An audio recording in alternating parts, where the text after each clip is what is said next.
Hey, junkies. There are some things about this Trump attack that just don't sit well with me. And some of the things I'm going to share with you just don't make sense. And the thing is, nobody seems to be addressing these issues as a whole. So I figured let's do that right here and right now.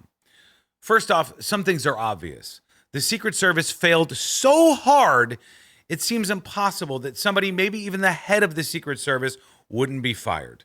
A 20-year-old man-child who had just purchased ammunition, wearing a shooting aficionado t-shirt, carrying a bag with an assault rifle, simply walked over to the law enforcement staging area near Trump's speech.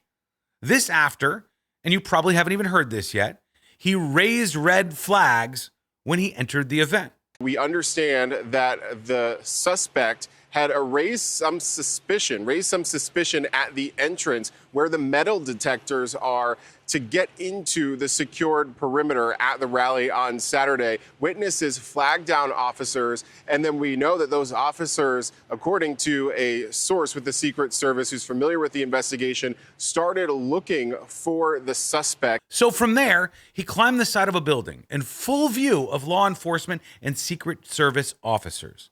People there who saw a man with a gun on top of a building within range of the president started screaming at the cops and Secret Service officers about the man with the gun. Literally hundreds of people were watching this man with a gun on the roof of the law enforcement staging area, and he was just able to fire off multiple shots. How could it possibly be so easy to attempt something like this?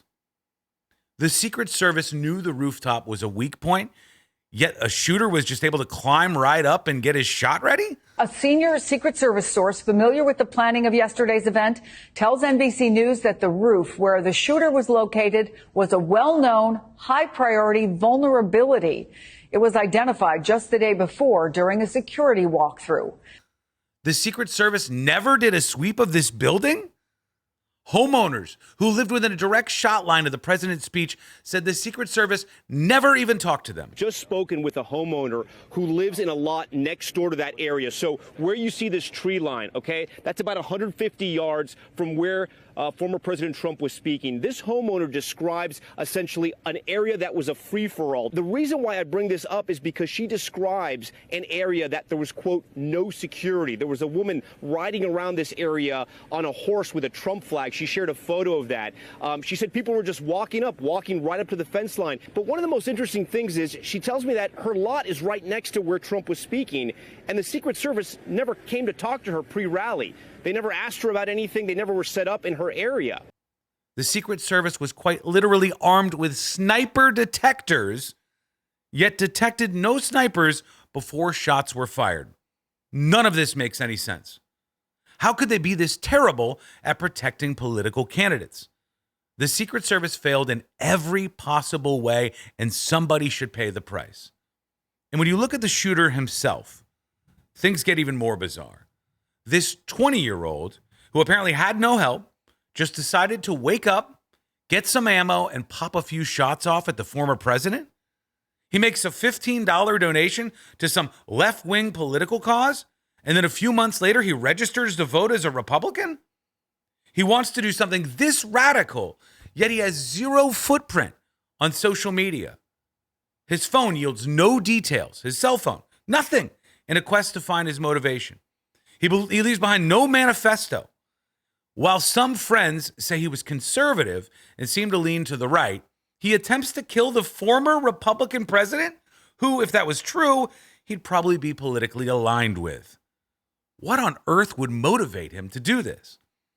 As for his parents, they seem legitimately shocked that their son did this. Even though he used dad's gun to pull it off, and he was possibly building explosives in their home in preparation for this. He was admitted to the University of Pittsburgh to attend school this fall, but he told him no thanks in March of this year. Did the parents know about that life change? Were they suspicious? He told no friends, no online acquaintances, no lovers, no one about his plans. None of this makes any sense. So yes, I have big questions about the reaction and planning Secret Service agents did ahead of Trump's campaign speech in Pennsylvania. But it doesn't really end there, does it? Why is there so much about this shooter that seems to be a mystery. Like, follow, and subscribe to keep up with the story.